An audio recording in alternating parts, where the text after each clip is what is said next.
In today's video, guys, we're going to do the ultimate team builder guide. I'm going to walk you through everything that you need to know in order to enable you to build that perfect team on your account and create the ultimate synergy and, of course, destroy all of the freaking content in Dragonheir Silent Gods. Now, before we dive into that, guys, if by any chance you missed the promo codes videos, make sure you guys check them. One from yesterday, one from today. Some crazy good promo codes. You can get around 15 Hellelite dice, scrolls, tons of goodies. Go and check them before we get into discussing about teams and stuff. And of course, do not forget to use code Skratch. Come over to announcement, bind your invitation, or you can click on the link in the description or pin comment. Come to the website, use code Skratch, and you're going to be able to claim some more free rewards. And of course, you're going to be able to help and support the channel. Now, I quickly want to say one thing. Sometimes this website does not work properly. It doesn't load properly. It has resolution issues. Either try it on a different browser. You can try it on an emulator if you're playing on the PC. Or if you are on your mobile device, guys, go to the settings and then just click on desktop mode. That should basically compress the resolution on your mobile device, which will enable you to use the code and claim the free rewards as well. But let's quickly talk about team building in Dragonheir Silent Gods. I know a lot of you guys asked about it. One thing that I want to ask you guys now, let me know in the comments down below with what you're struggling. What other type of guides would you like to see in terms of, like, I don't know, maybe you want to find out things about specific dungeons or whatever. What things you would want to see. I will have a different video dropping probably a couple of hours after this one related to skill timing. I know that's a very, very important topic for a lot of you guys. So, this is my free-to-play account. I have a bunch of different characters available. I might even have to swap to my main one where I have a lot of them available. Or we can actually go straight to the freaking gallery where we have everything available.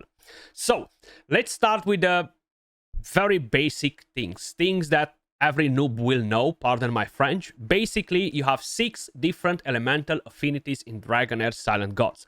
You have fire, you have poison, you have lightning, you have radiance, you have ice, and you have necrosis, right? 6 of them. Now, each elemental affinity will have different schools of damage. And the schools of damage are the following. You have wild, which are for the fire element, frost for the ice, dauntless for the lightning, rally for the radiance, summon for the necros, and poison for the poison element. While we are going to progress in the game and move on to different seasons, new schools of damage will be introduced. Okay, I'm not sure if they're planning to change their names or anything like that, but we are going to have, for example, Aura for the Radiance next to Rally. We're gonna have Thunderbolt for the Lightning next to Dauntless, etc. Now, the schools of damage are the most important thing that you need to pay attention to when you are building a team in order to achieve synergy. Another thing is that every season you're going to have elemental affinities that bind together. This season we have Resplendence, lightning plus radiance. Now that does not mean that you're going to pair the radiance characters, the rally characters, the schools of damage with the dauntless and have a crazy synergy. That does not work like that. What it means is that you can use support characters from Radiance and pair them with Dauntless, the school of damage, and create that perfect synergy and have a better team that can survive longer or something like that. Because each elemental affinity is kind of like complementing each other in a way or another. Either they will bring in better support, either they will bring in better damage, either better debuffers, etc. Right? You have wildfire, poison, and you have, of course, the fire in here. And you have the permafrost, ice, and necrosis. There are different types of characters in the game. You have tanks. Urian is a tank, for example. You put him at the front, he soaks in damage. He does have the passive that keeps him alive, etc. But he does not self-heal. So you need to bring in another healer to support him in some of the content. Not everywhere. Then we're going to have the supporters slash healers slash even debuffers, because they can kind of like be all in one. Vinara, for example. So Vinara does not heal, but she does shield your team and gives you defense up, support. Then on the ultimate skill, she debuffs, right? She drops attack penalty on the boss, manipulates the ultimate energy. She doesn't do crazy damage or anything like that, but she's kind of like a very well-built character. Then, for example, we have the crazy supporters that only do that, and that is Felocia. Felocia is going to shield your team, is going to give you defense up, is going to shield your team, is going to give you damage reduction and control immunity, which will enable your team to survive longer and be immune to crowd control debuffs. And she has a very good passive too. Then you have other support characters like Asilia, for example, which will cleanse, will give you immunity, and will heal your entire team. But not really debuff, okay? Then you have characters like Gyarius, for example, which fills in a lot of roles too, because on paper, he is a tank, right?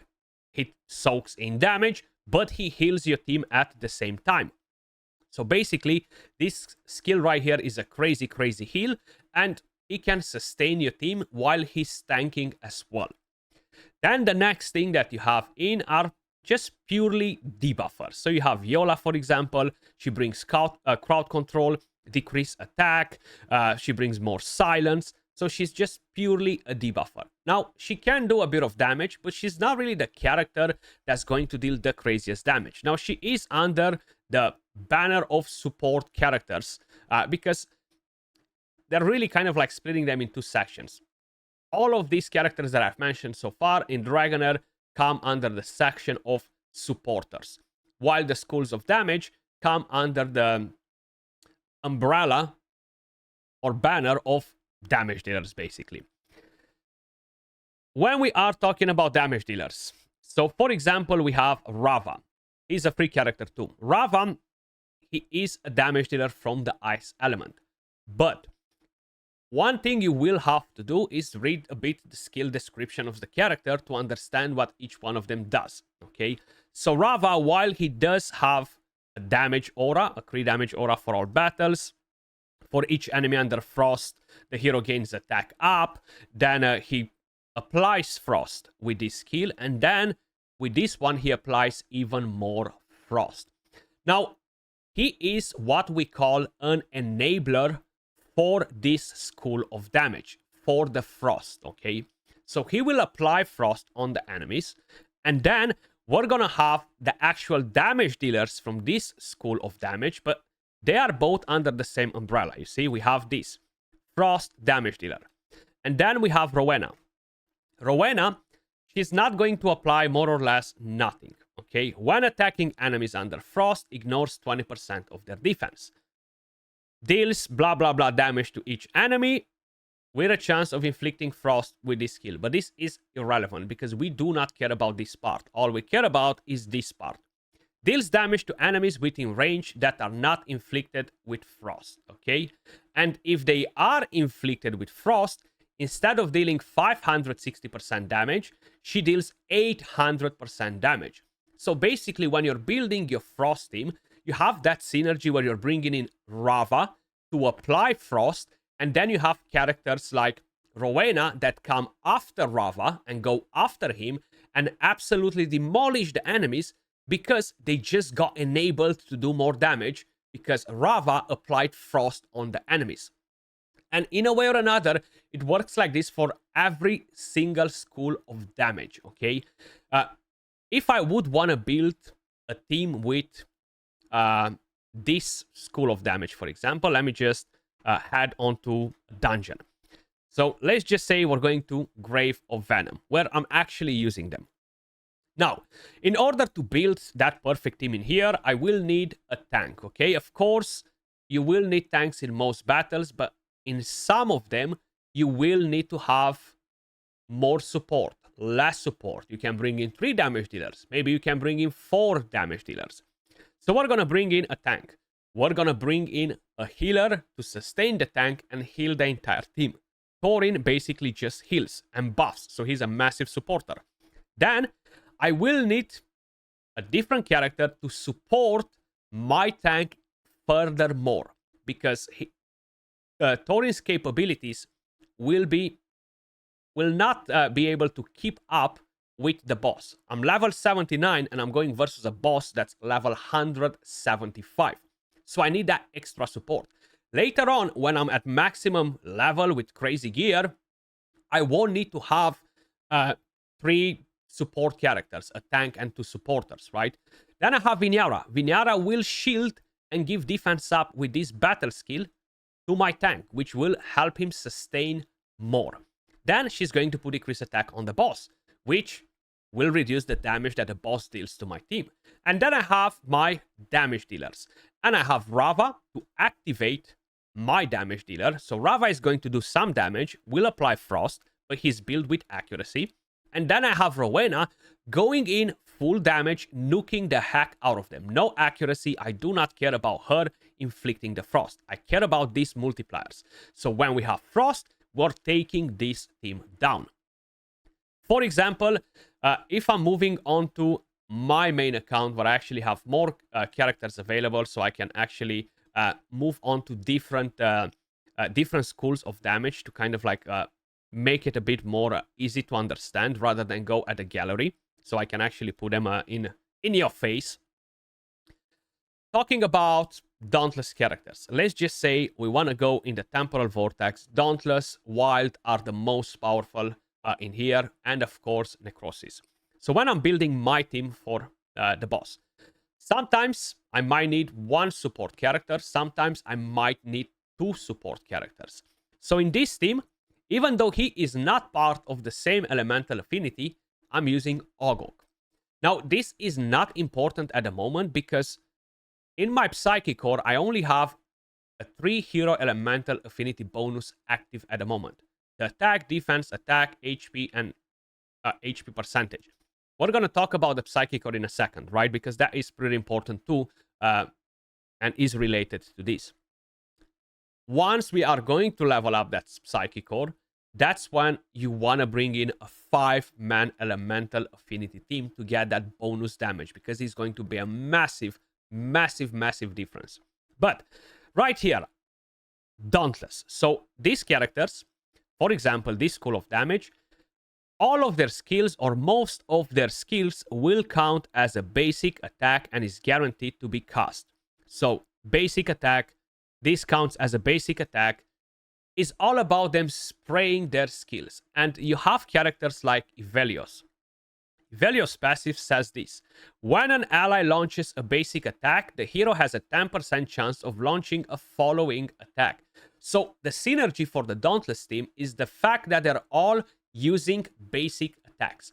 Most of their skills are basic attacks. So even though it's an ultimate skill, it counts as a basic attack, which enable characters like Ivelios to do crazy damage and creates that perfect synergy. Or if it's not Ivelios, we do have, for example, let me just actually go like this because it's easier.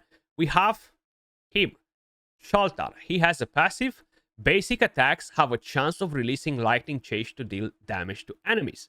Okay, so you want to synergize one of these characters in the team, because the more basic attacks you get, the more these passives will proc. Then you have other characters like Sura, for example. So this one, when the hero triggers a critical hit against the target, a phantom will be generated. The follow-up attack is counted as a basic attack because the phantom will follow up an attack. So even this is counted as a basic attack. This one launches a double hit slashing at the enemy. This skill is counted as a basic attack. The ultimate, once again, is counted as a basic attack. So it's having that synergy with the characters that have the passives to enable your entire team to do more damage. If we are talking, for example, about a different school of damage, let's just say I'm looking to do a wild team, right? So at a wild team, basically it's poison and fire. So these are my wild characters. So what I'll be looking for is for characters that will do the following. Average. When Erich appears, upgrades all ally wild heroes dice, increasing their max value by 2. Now, why is that important? The mechanic for wild works in the following way. Deals this much damage, but whenever an ally successfully performs a wild spell casting, which is like rolling a dice that is higher or equal to 4, the hero launches a throwing knife at a marked enemy. So in order to enable him to do even more, you either bring in Erich, either you bring in Alfie. Alfie has a very similar passive too, which when an ally's wild dice rolls 5 or equal to 5, higher than 5 or equal, inflicts attack up. But then he has this ultimate skill, creates a magic circle lasting 15 seconds in the target area. Ally wild dice rolls within have a 70% chance to increase the result by 1, which means that he is an enabler for the wild comp while dealing damage too.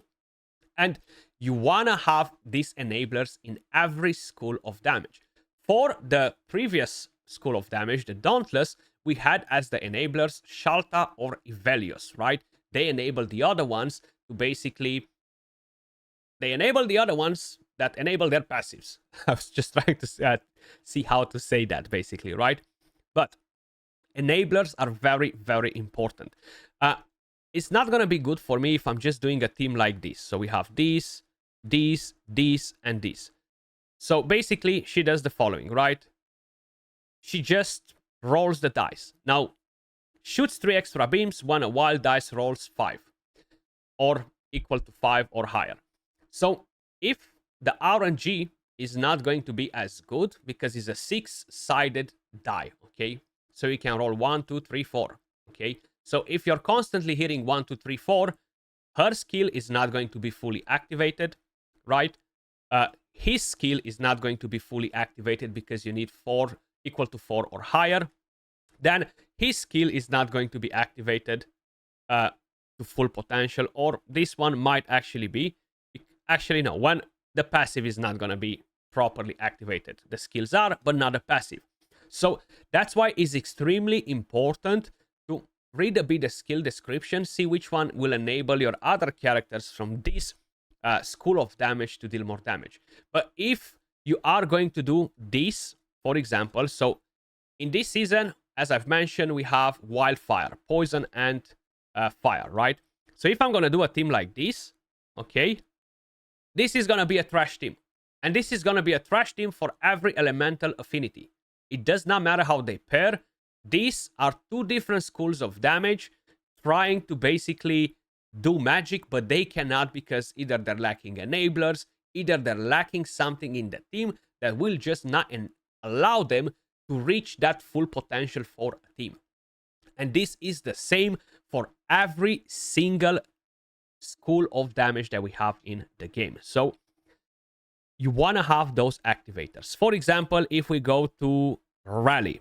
So for Rally, you have this character. He deals damage if he has Rally, right? The more Rally, the better. You have Huberg. He deals damage when he has Rally. The more Rally, the more things he does. But who enables them, right? So you have characters like Alton. Some of them, they can enable themselves with 1 stack with a battle skill, but that is just not enough. So that's when activators come in play.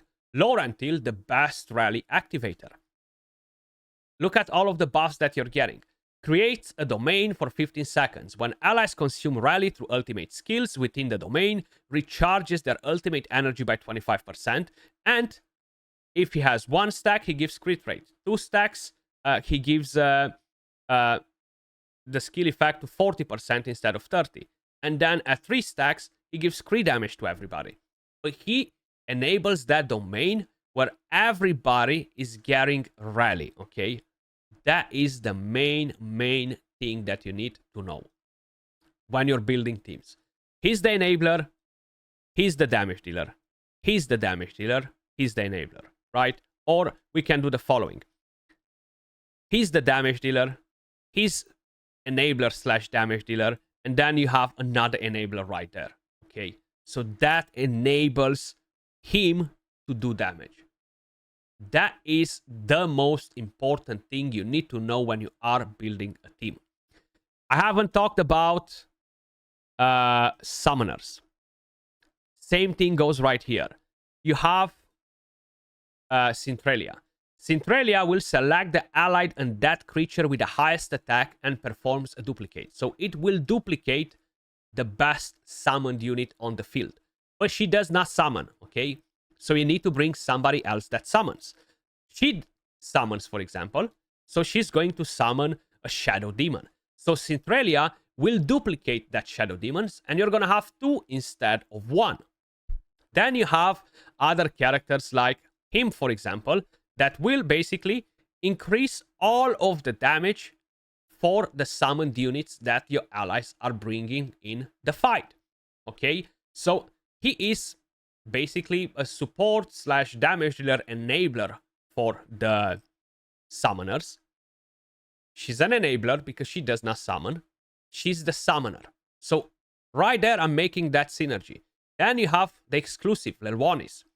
She needs to eat all of those summoned units, so she transforms into a dragon. So she will sacrifice all of the units that you have in here. So because she's not working very good with her, I'm going to take her out. And instead, I'll be bringing in a different character that has the potential to summon a lot of units. For example, she's amazing. You give her a lot of attack speed, and the passive will constantly proc these freaking spirit and dead units. And then Lelwanis is just going to eat them all up and empower herself and do more damage. So that's what you need to know about building teams in Dragonheir Silent Gods, guys, okay? You have the supports, the tanks, which are pretty much in the same group, but then you have the schools of damage, and mixing schools of damage with each other does not work well.